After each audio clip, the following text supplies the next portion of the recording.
To all of us, it remains a mystery. What is it? Who built it? And why? Now, after 20 years of research, a leading Egyptologist believes he has pieced together clues that lead him to the Sphinx's creator. A great pharaoh that history has forgotten. He has unwrapped the story behind the most mysterious icon of the ancient world. Such a powerful image that every time you look at the Sphinx, you see new things. His new thinking has taken him on a journey to confront accepted history and finally to solve the world's most famous enigma. An identity lost, a mystery unraveled, the Great Sphinx revealed.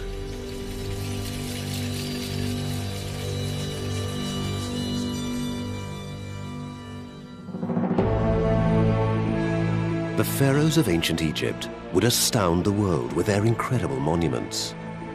We know who built the vast pyramids at Giza and how they constructed forests of stone. But the most famous of all their creations remains a mystery. The Sphinx. 4,500 years ago, in the Old Kingdom of ancient Egypt, a pharaoh ordered the building of an extraordinary monument. His craftsmen set to work on the Giza Plateau outside today's Cairo. They were to create a statue which would become the strangest icon on Earth. The story of this remarkable pharaoh was lost through the slip of a pen in the 1930s, when an archaeologist simply wrote him out of history. But the statue this pharaoh created has survived. Today it stands beside the greatest of the pyramids, making the Giza Plateau the most famous landmark in Egypt. At 20 meters high and 80 meters long, the Sphinx remains the largest single stone statue in the world. It is also the biggest mystery. Now, Egyptologist Vasil Dobrev believes he's found the answers. His research has taken him 20 years. After he moved to Cairo, the Sphinx became his life. He was immediately enchanted by its strange shape. I get fascinated by this combination of an animal body and a human face. The Sphinx is one of the most studied monuments, yet Vasil wasn't convinced by any of the accepted archaeological explanations as to who created it or whose face it bears. It's incredible. The most important image of Egypt, the Sphinx, and we just cannot say who it was with certainty. And then I said to myself, there is something to do here. It's an open door. So Vasil set out to re-examine the evidence. He picked his way across the Giza Plateau. Here lie the tombs of the pharaohs and their families. Archaeologists have labeled every one of them, making this one of the most studied sites on Earth. But despite their findings, Vasil has managed to unearth new evidence which could overturn accepted history and lead him to the Sphinx's creator. But the clues haven't always been easy to follow. False trails and dead ends hide the footsteps of the past. Over 4,000 years of history have created blind alleys. And the archaeology around the Sphinx has become a labyrinth of conflicting ideas. Vasil's journey begins with the earliest recorded mention of the Sphinx. It's found on a curious stone tablet known as the Dream Stela, which lies between its paws. It was inscribed, and it was to play a major role in creating the Sphinx's dark mythology. It tells the story of a young prince called Thutmose, who went hunting on the Giza Plateau.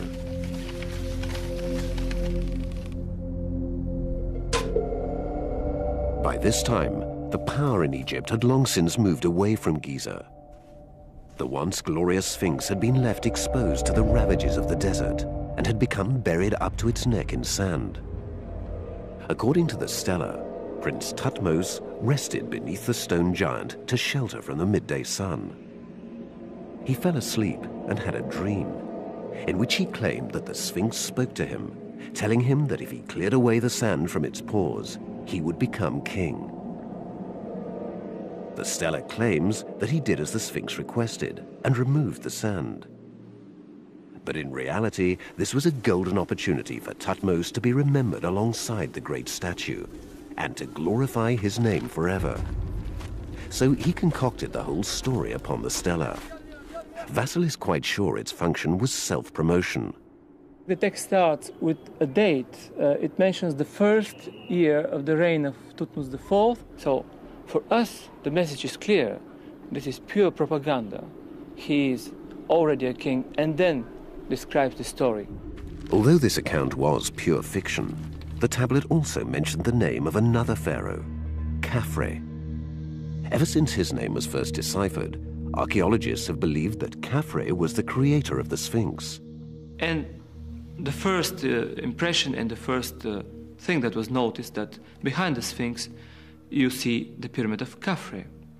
And quite naturally, the idea came that if the Sphinx was built on almost the same line with the pyramid of Khafre, it has to be Khafre.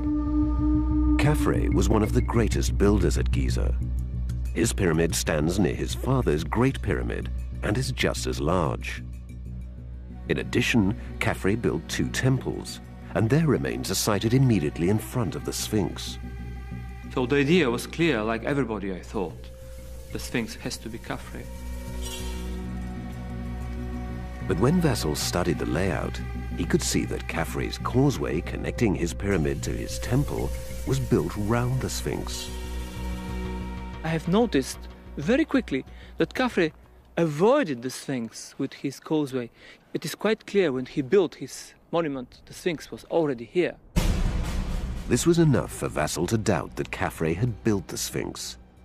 He also doubted that it actually represented Khafre. If it had to represent Khafre, we have a problem. Because on all the statues of Khafre, he is represented with a beard. So why should his biggest statue would be without a beard? It doesn't fit. So it is a main argument to say that this, when people try to put the face of Khafre next to the Sphinx's faces, it doesn't work. I mean, it just doesn't fit. The characteristics are different. So Khafre, the pharaoh historians have always believed built the Sphinx, was eliminated from Vassal's investigation.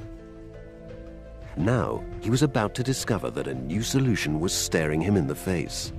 But to find it, he was going to have to think like an ancient Egyptian. And if he was right, he could turn history on its head.